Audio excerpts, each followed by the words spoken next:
Huwag daw makikiisa sa sektang sindikato. Sinong sekta kaya ang sinasabi nitong matandang ito? Sige, tuloy. Hindi nyo ba nakikita ng mga sarili ninyo? Sige, maghakot ka ng saging, ng nyog, maghukay ka ng kamote. Ibenta mo para may pang-abuloy ka sa sinasamba mo.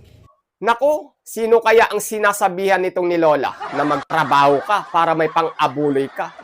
Panigurado, sa pilitan sigurado, ang abuluyan doon. Sige, tuloy! Ipinagmamalaki ng INC na sila na ang pinakamalaking sekta ng reliyon dito sa Pilipinas at maging sa ibang bansa ng mga branches nila. Ano ang nangyayari? Patakbuhin nyo, paganahin nyo ang utak nyo. Kayo na mga nagbabash kay Aling Marie. Ang ating bansa ay napapaligiran na ng mga sindikato. Maging ang mga sekta ng reliyon ay may mga sindikato rin. Naimbag na aldayo amin manin mga kabagis. Magandang araw po, Luzon, Visayas at Mindanao. At sa lahat ho ng Pilipino sa buong mundo. Magandang araw po. At kahit kailan, hindi kasama sa pagbati natin ang mga barairong na mga Pilipinong pro-People's Republic of China. Mga kabagis, may mga katakot-takot at mas malala na naman na pasabog si Aling Marie laban sa Iglesia ni Cristo. Mararamdaman mo sa pananalita ng matandang ito na may pinaghuhugutan siya ng galit laban sa INC. Kesyo daw ang pag-atake niya sa iglesia ay para sa kapakanan ng mga Pilipino. Kesyo daw at gusto niyang palabasin na ang Iglesia ni Cristo per se ay sindikato at huwag daw tayong makiisa sa mga sindikatong ito. Kesyo daw nagtatrabaho ang mga Iglesia ni Cristo members upang may pang-abuloy lang. Kesyo daw inaalagaan ng mga politiko ang INC upang lumaki at mang-uto ng mga tao. Kabagis, yan po ang inyong matutunghayan sa bidyong ito ni Aling Marie na bibigyan natin ng punto, komentaryo, kritisismo at reaksyon. Relax lang po kayo ha. Siya nga pala, yung mga mahihina dyan, pwede nyo na skip ang bidyong ito. Ulitin ko at sa madalas kong sabihin na bawal ito sa mga oto-oto at madaling anurin. Kayo na ang bahalang pagtulungan ito sa comment section sa ibaba para makita ng matandang ito na hindi niya kaya ang pananampalataya ng mga iglesia ni Cristo.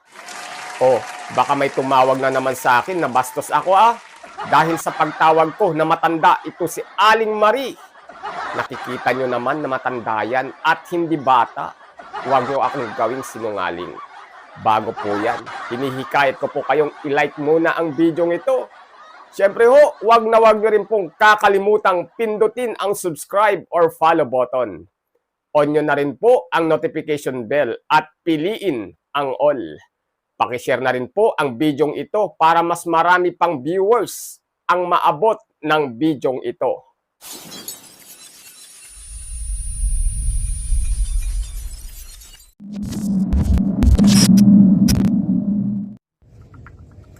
Good morning po.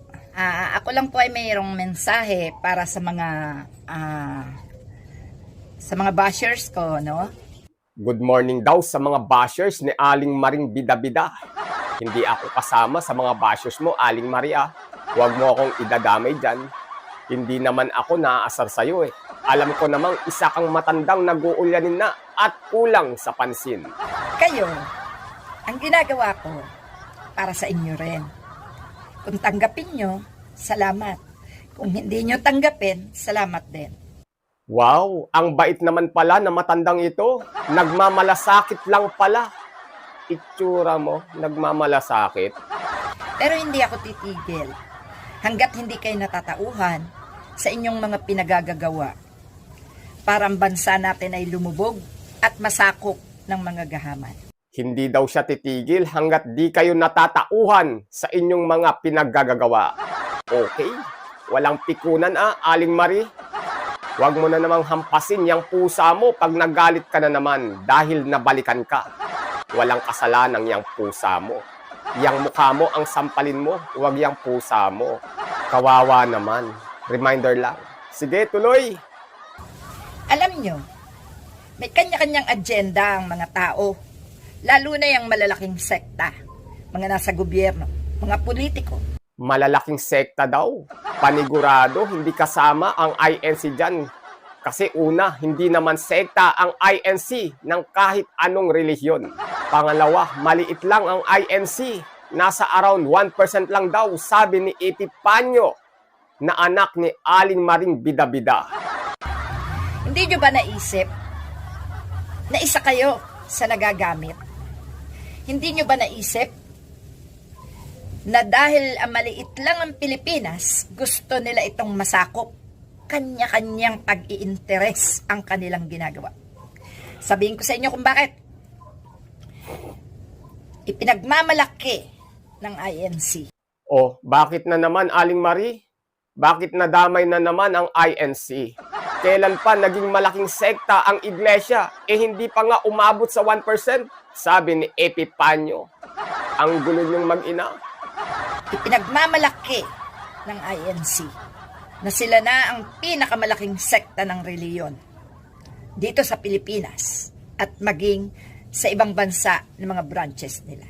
Pinagmamalaki ng Iglesia ni Cristo na ang iglesia na ang pinakamalaking reliyon? Panigurado, hindi ka na naman nakainom ng maintenance mo, no, Aling Marie? Sinungaling kang matanda ka. Kahit bata, alam na nagsisinungaling ka.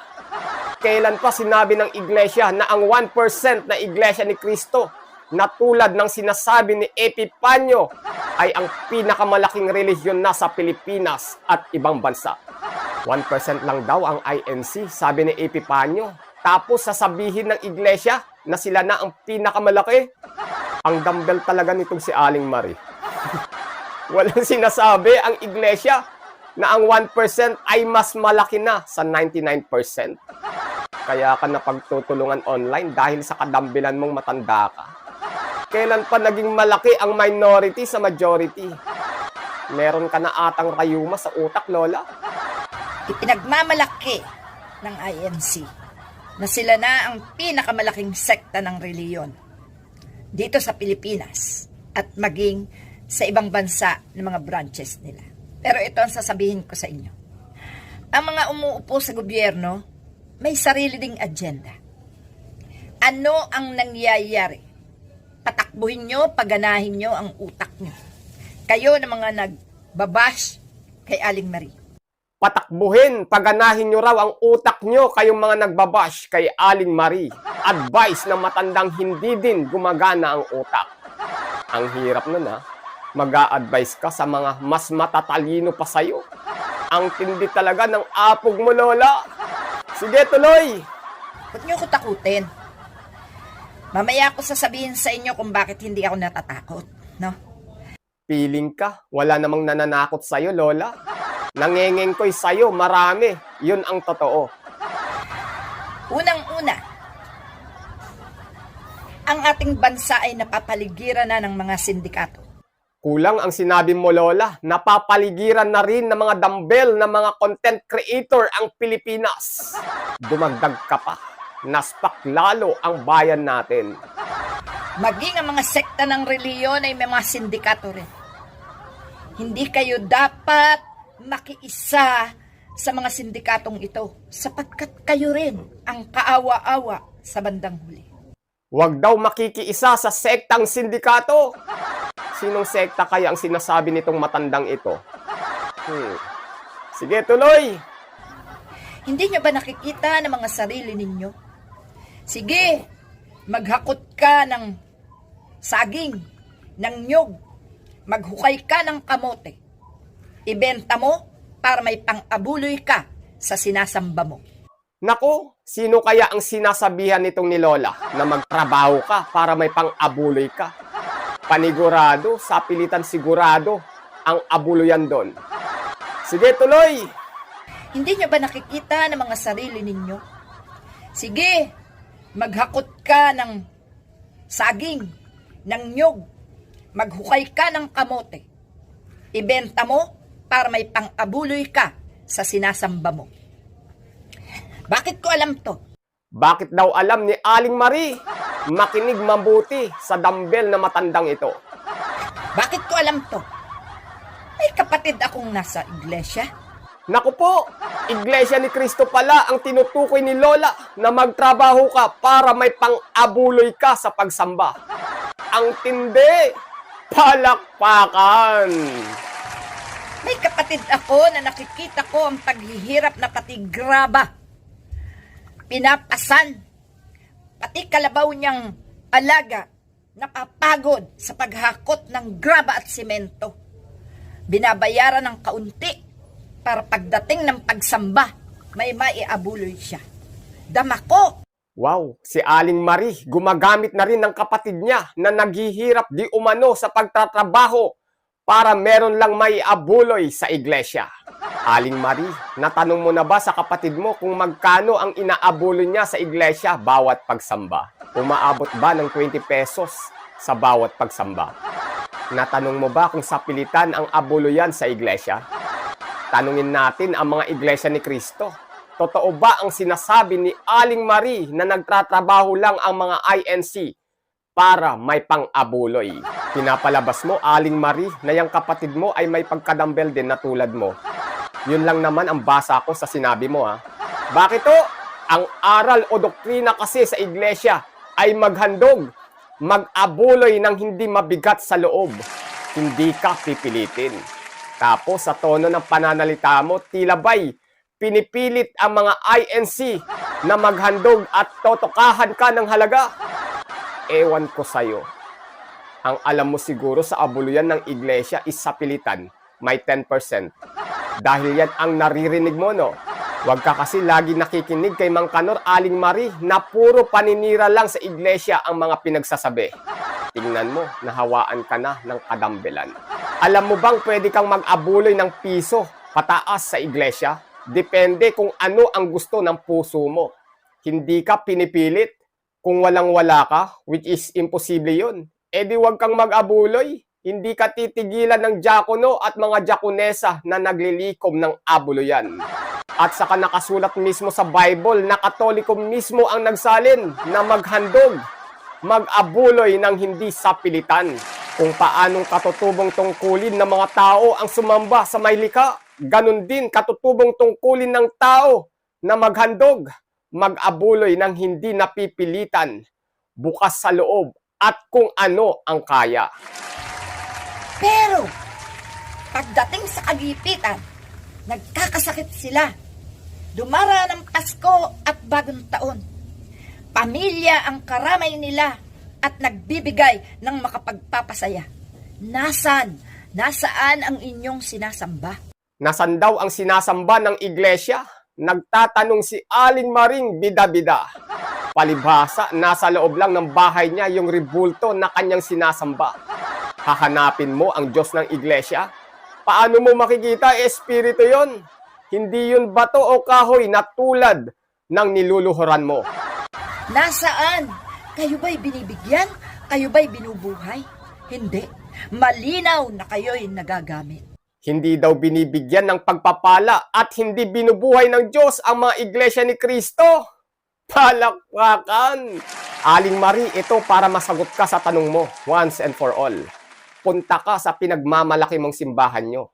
Yung mga namamalimos doon or isa-isahin mo ang lahat ng mga pulubi. Tanungin mo kung ano ang relihiyon nila. Sisiguraduhin ko sa'yo, wala kang makikitang pulubi na mamalimos para mabuhay lang na iglesia ni Cristo. Ganyan magbigay ng pagpapala ang Diyos ng iglesia. Alangan namang bagsakan ka ng ama ng isang sakong bigas habang pakuya-kuyakoy lang kung hindi ka natodas. Magtrabaho ka at kanyang ipapasumpong ang mga biyayang sagana para sa'yo na kanyang hinirang. Lola, hindi mo yata alam na halos lahat ng malalaking kumpanya, ang mga regular employee dyan ay iglesia ni Cristo. At inuuna makapasok sa mga trabaho sa mga kumpanya ay ang mga INC. Paano mo malalaman yun? Wala kang ang alam. Kundi manira lang ng walang sapat na ebidensya. No? Eto, sabihin ko sa inyo, ang mga nakaupo sa gobyerno at ang mga sektang ito na nagagamit ng mga umuupo sa gobyerno?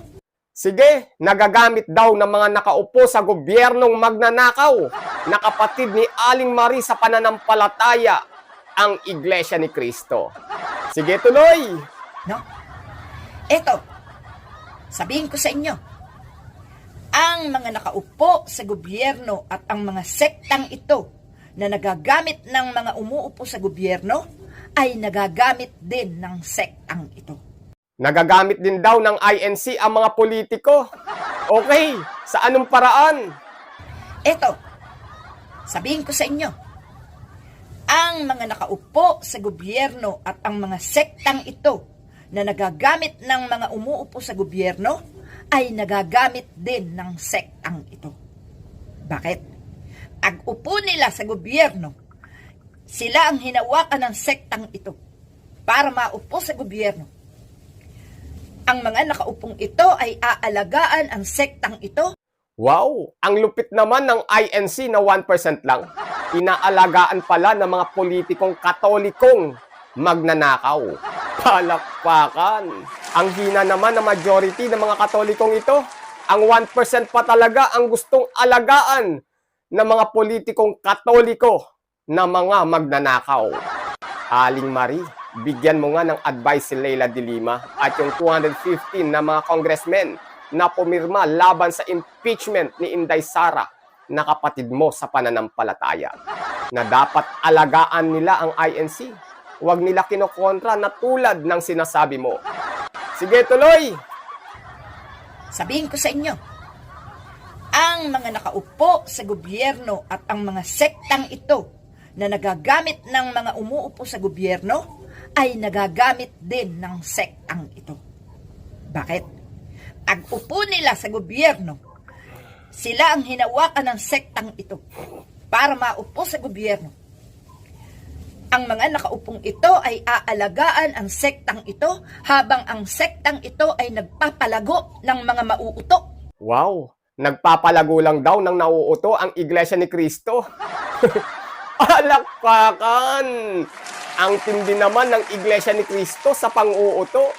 Nang uuto lang pala ang INC na sila lang ang maliligtas ayon sa Biblia na Katoliko mismo ang nagsalin. Nang uuto lang pala ang Iglesia gamit ang doktrinang hindi nila kayang pabulaanan na mula sa Biblia na sila din ang may salin. Palakpakan!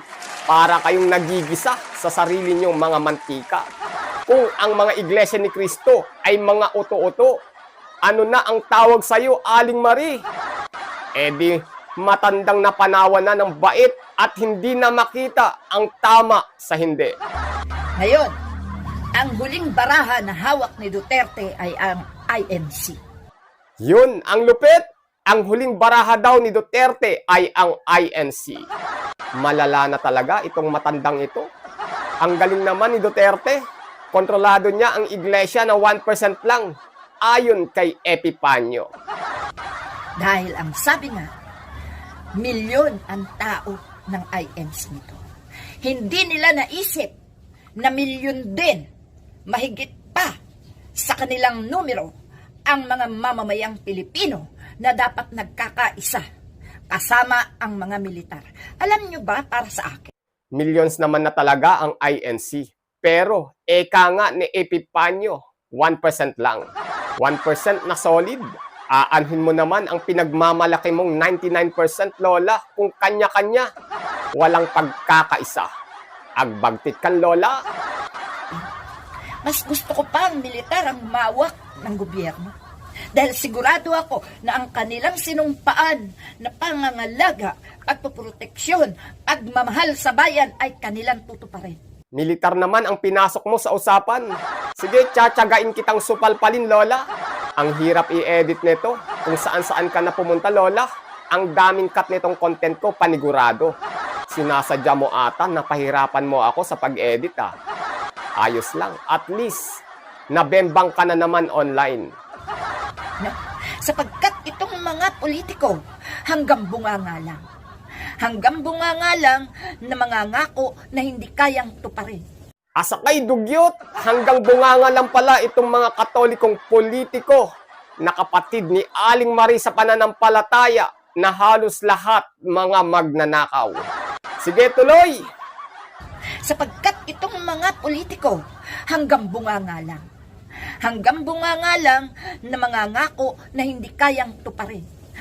Mananakot at sila mismo ang gagawa ng katakot-takot. Kayo, mga kapwa ko Pilipino, hindi ko kayo masisisi kung kayo ay nalason ang isip. Hindi ko kayo masisisi kung kayo ay nabighani sa matatamis na salita, sa magagandang pangaral na nanggaling kuno sa bibig ng ating Panginoon. Hindi daw niya masisisi ang mga Pilipino. INC ang tinutukoy nitong mga Pilipino kung bakit nalason ang isip. Nabighani daw sa magandang pangaral na nanggaling sa ating Panginoon. Saan naman makikinig ang mga iglesia? Sa Iglesia Katolika, Apostolika Romana na may mga libo-libong paring may kasong pangahalay? We, are you gagawing us? Ito talaga si Lola. Makikinig kami sa Katoliko na may sandamakmak na mga miyembrong politiko na magnanakaw na kapatid mo sa pananampalataya? Alam mo, Lola, baka hindi mo alam.